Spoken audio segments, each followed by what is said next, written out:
डिफेन्सनि साकरे बिथांमोना सोस'नो हायाखै आरो सेंग्रा सिख्लाखौ बिराद गाज्रि थगायबाय सेल्फ हेल्प ग्रुपखौ मानो थगायखो बिथांमोना माथो सरकारानो जोबनोसै बारा दिनानो गैला दिनै भिसिडिसि वाइसआव ट्रेक्टर रानना होगोन आंनो बेखौबो मावफुङाखिसै भेन्सार स्कुलनि टिचार्सफोरनि स्कुलखौहाय माने प्रभिन्सियेलाइजेसन खालामनानै होगोन होननानै बुंदोंमोन बेखौबो मावफुंनायासै दा जोङो फारफ्रोमनिफ्रायबो हिसाब खालामनानै नायोबा बिथांमोना दिनै जिर' जाफैबाय बिजनि डिस्ट्रिक्टनि सिङाव थानाय थुरिबारि ब्लकनि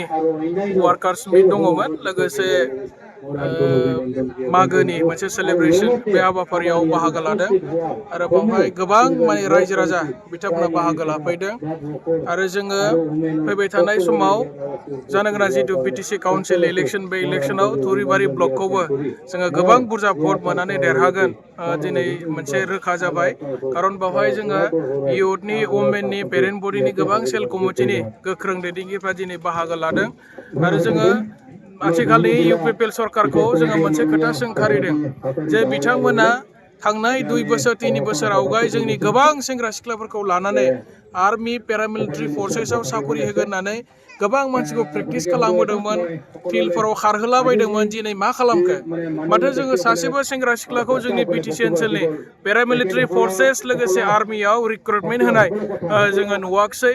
आरो गोबां जोंनि बेकार सेंग्रा सिख्लाफोरा बिथांमोननि बुंनाय लेखायैनो माने साख्रि मोनमारगोन साननानै गोबां खस्थ' खालामदोंमोन खिन्थु सेंग्रा सिख्लाफ्रा जाबायदि खस्थ' खालामदोंमोन बेरेफुंजा सिखारनानै खारलाबायदोंमोन फिजिकेल ट्रेनिं खालामलाबायदोंमोन खिन्थु बिथांमोना दिनै सासेबो जोंनि लाइमोन सेंग्रा सिख्लाफोरखौ पेरामिलिटारि फर्सेस लोगोसे आर्मि बेबायदि माखासे माने डिफेन्सनि साकरे बिथांमोना सोस'नो हायाखै आरो सेंग्रा सिख्लाखौ बिराद गाज्रि थगायबाय सेल्फ हेल्प ग्रुपखौ मानो थगायखो बिथांमोना माथो सरकारानो जोबनोसै बारा दिनानो गैला दा फैयै फैयै सरकारा जोबनोसैयावबो मोनसेबो सेल्फ हेल्प ग्रुपनो बिथांमोना 75,000 होगोन होननानै जा खोथा होदोंमोन बेखौ दिनै होनो हायाखिसै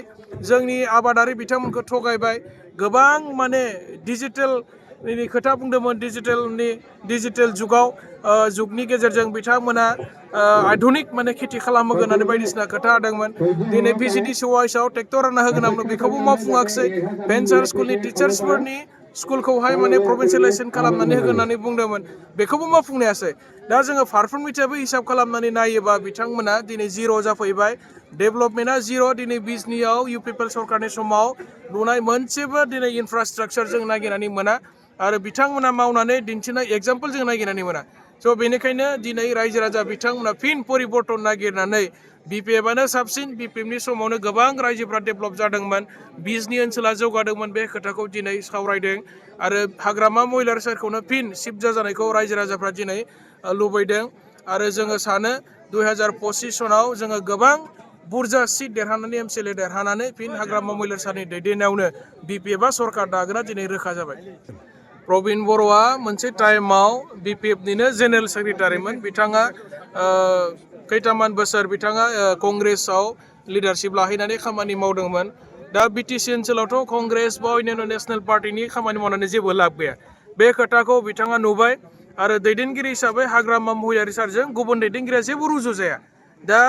बिटिसिआव राजखान्थि खालामनांगौबा बिपिएफनि अनगायै दस्रा राजखान्थि हान्जा खालामनानै जेबो लाब गैया दा बे खोथाखौ मोनदांफिननानै प्रबिन बर' बिथाङा मोजाङै बुजिफिननानै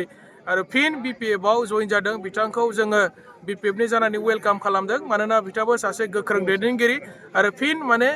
गोख्रों लिडारशिप लानानै खामानि मावगोन जों बिथांखौ माने आसा खालामदों आरोखि